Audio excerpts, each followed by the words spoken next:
இன்று காலை சென்னையில் கைது செய்யப்பட்ட எதிர்க்கட்சி தலைவர் உதயநிதி ஸ்டாலின் காவல்துறை வாகனத்தில் தஞ்சாவூருக்கு அழைத்து வரப்படுகிறார். சரியாக 7 மணி அல்லது 7:30 மணிக்கு தஞ்சை வருவார் என எதிர்பார்க்கப்படக்கூடிய சூழ்நிலையில் தஞ்சையில் அவரிடம் விசாரணை செய்வதற்காக 3 காவல் நிலையங்கள் தேர்வு செய்யப்பட்டுள்ளது. வழக்கு பதிவு செய்யப்பட்ட தஞ்சை நகர கிழக்கு காவல்துறை, தஞ்சை நகர தெற்கு காவல்துறை அலுவலகம், அதே போல மாவட்ட காவல் கண்காணிப்பாளர் அலுவலகம் 3 காவல் நிலையத்திலும் விசாரணைக்காக ஏற்பாடுகள் செய்யப்பட்டுள்ளது.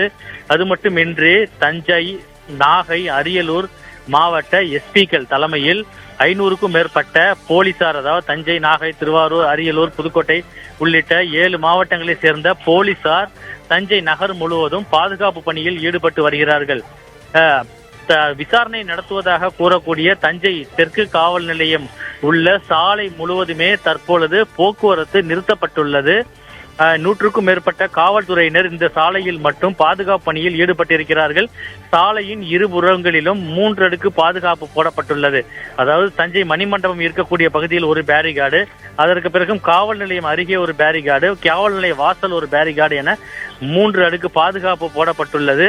ஏனென்றால் தஞ்சை நகருக்கு தஞ்சை மட்டுமல்லாது திருவாரூர், நாகை உள்ளிட்ட பல்வேறு மாவட்டங்களில் இருந்தும் திமுக நிர்வாகிகளும் திமுக தொண்டர்களும் அவர் அழைத்து வரக்கூடிய சூழ்நிலையில் இங்கு வருவார்கள் என எதிர்பார்க்கப்படக்கூடிய சூழ்நிலையில் அசம்பாவிதங்கள் எதுவும் ஏற்படக்கூடாது, இந்த பகுதிக்கு உதயநிதி ஸ்டாலின் அவருடன் வரக்கூடிய முக்கிய நிர்வாகிகள் தவிர மீது யாரும் இங்கே வருவதற்கு அனுமதிக்க கூடாது என்பதற்காக காவல்துறையினர் இப்படிப்பட்ட பாதுகாப்பு பணியில் ஈடுபட்டு வருகிறார்கள்.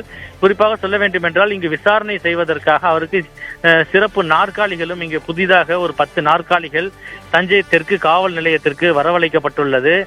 அவருக்காகவும் மேலும் அவருடன் வரக்கூடியவர்கள் காவல்துறையினர் அமர்ந்து விசாரணை மேற்கொள்வதற்காக சிறப்பு ஏற்பாடுகள் இந்த காவல் நிலையத்தில் செய்துள்ளனர். மேலும் இந்த பகுதிக்கு கனரக வாகனங்களோ, காரு, பஸ் உள்ளிட்ட எந்த ஒரு வாகனமுமே அருகில் உள்ள சாலைகளிலும் செல்லாதவாறு பாதுகாப்பு பணிகள் செய்யப்பட்டுள்ளது. ஏனென்றால் இந்த சாலை மட்டும்தான் போக்குவரத்து தடை செய்தாலும் எந்த ஒரு பாதிப்பும் பெரிய அளவுக்கு ஏற்படாத ஒரு சாலை என்பதால் இந்த சாலையை தேர்வு செய்து இந்த தஞ்சை தெற்கு காவல் நிலையம் என்பது தேர்வு செய்யப்பட்டுள்ளதாக இங்கு உள்ள காவல்துறையினர் தெரிவிக்கப்படக்கூடிய சூழ்நிலையில் தஞ்சை நகர் முழுவதுமே கனரக வாகனங்கள் மற்றும் வெளி மாவட்ட வாகனங்கள் வருவதற்காக கடுமையான கட்டுப்பாடு போடப்பட்டுள்ளது. எதற்காக வருகிறீர்கள், என்ன வருகிறீர்கள் என அதிகம் நபர்கள் வரக்கூடிய வாகனங்கள் அங்கேயே திருப்பி அனுப்பப்படுவதாகவும் கூறப்படக்கூடிய சூழ்நிலையில் தஞ்சை நகர்ல பாத்தீங்கன்னா காலை போராட்டத்தின் தமிழக வெற்றி கழகத்தினர் போராட்டத்தின் போது பல்வேறு அசம்பாவித சம்பவங்கள் நடைபெற்றது. குறிப்பாக சொல்ல வேண்டும் என்றால் திமுக மற்றும் தாவேகாவினரிடையே கல்வீசு உள்ளிட்ட சம்பவங்கள் மேற்கொள்ளப்பட்ட நிலையில அவர் வரக்கூடிய நேரத்தில் எந்த ஒரு அசம்பாவிதமும் நடைபெறக்கூடாது என்பதற்காக தஞ்சை நகரில் உள்ள பெரும்பாலான தனியார் பள்ளிகள் 3 மணியுடன் தங்கள் பிள்ளைகளை அழைத்து செல்லும்படி பள்ளியில் இருந்து பெற்றோர்களுக்கு குறுஞ்செய்தி அனுப்பியுள்ளது. அது மட்டும் இல்லாமல் வரக்கூடிய பெற்றோர்கள் உடனடியாக குழந்தைகளை அழைத்து செல்லவும் பள்ளி வாகனங்கள் மூலம் அவர்களை அனுப்புவதற்காகவும் ஏற்பாடு செய்து பெரும்பாலான பள்ளிகள் மாணவர்கள் உடனடியாக அனுப்பப்பட்டு இருக்கிறார்கள். இதன் காரணமாக பெற்றோர்களிடையே சிறிது பதற்றம் ஏற்பட்டது. அவர்கள் உடனடியாக தங்கள் குழந்தைகளை அழைத்து சென்றனர்.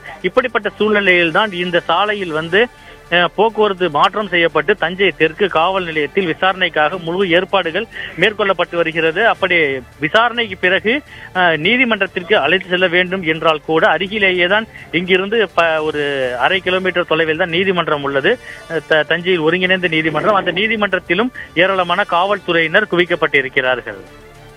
அதாவது இன்னும் அவர் 2 அல்லது 3 மணி நேரம், 7 மணி அல்லது 8 மணிக்குள்ளாக அவர் இங்கு வருவதற்காக தகவல் வெளியாகி உள்ளது. வென்றவுடன் ஒரு 1/2 மணி நேரம் தான் விசாரணை என்பது மேற்கொள்ள என்ற பெரும்பாலான விசாரணை அவர் வீட்டிலேயே முடிவடைந்த நிலையில ஒரு 1/2 மணி நேரம் விசாரணை மேற்கொள்ளப்பட்டு அவரிடம் கையெழுத்து பெற்றுக் கொண்டு உடனடியாக அவர் விடுவிக்கப்படுவார் எனதான் தெரிவிக்கிறது. ஏனென்றால் நாளைய தினம் சட்டமன்ற கூட்டத்தொடர் இருக்கக்கூடிய சூழ்நிலையில் அதில் பங்கு பெறும் வகையில் அவர் உடனடியாக 8 மணி 10 மணிக்குள்ளாக அவர் விடுவிக்கப்படுவார் எனதான் எதிர்பார்க்கப்படுகிறது.